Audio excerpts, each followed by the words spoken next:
Subtopic 3.3 Electrolytic Cell. Learning outcomes. First, state Faraday's law of electrolysis and apply Faraday's law in calculation. Faraday's law of electrolysis states that the amount of substance produced at each electrode is directly proportional to the quantity of charge flowing through the electrolytic cell.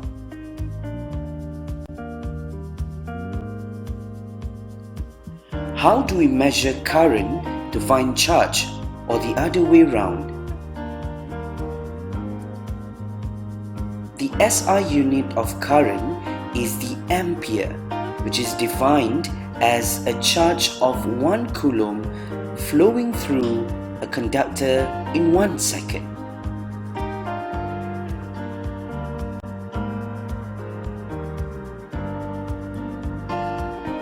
Which gives this formula: Q equals to IT. Q represents the electric charge in coulombs, I current in ampere, and T time in second. Faraday constant is the charge on 1 mole of electron, which is equivalent to 96,500 coulomb.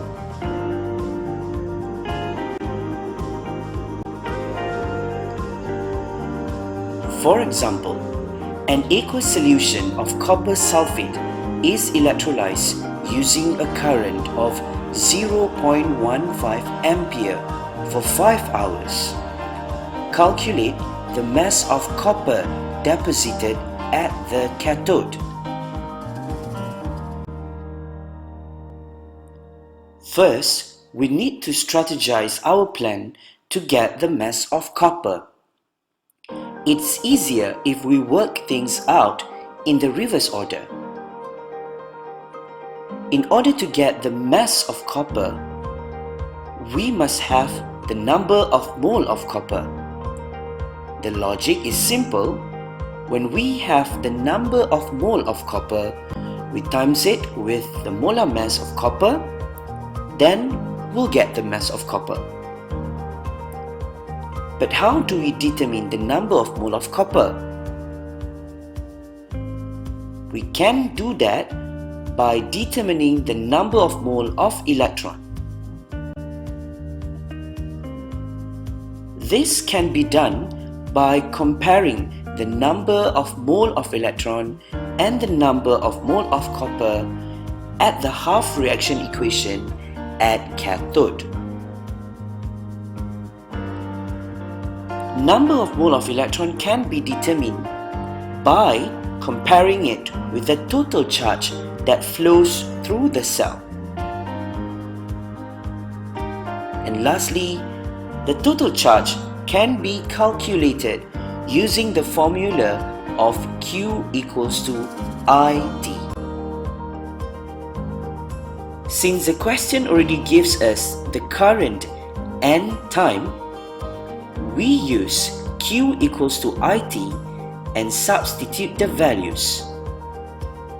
0.15 ampere and the 5 hours time needs to be converted into seconds. So 5 times 60 times 60, which is equals to 2,700 coulomb. Then we compare with 96,500 coulomb, which is equivalent to 1 Faraday and 1 mole of electron. Hence, we'll get the number of mole of electron as 0.028 mole.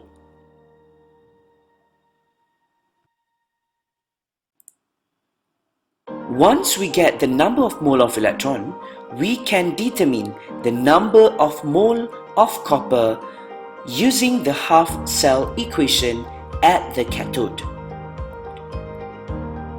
From the equation, if 2 mole electrons produce 1 mole of copper, then 0.028 mole of electron produced. You do the cross multiply and you'll get 0.014 mole of copper.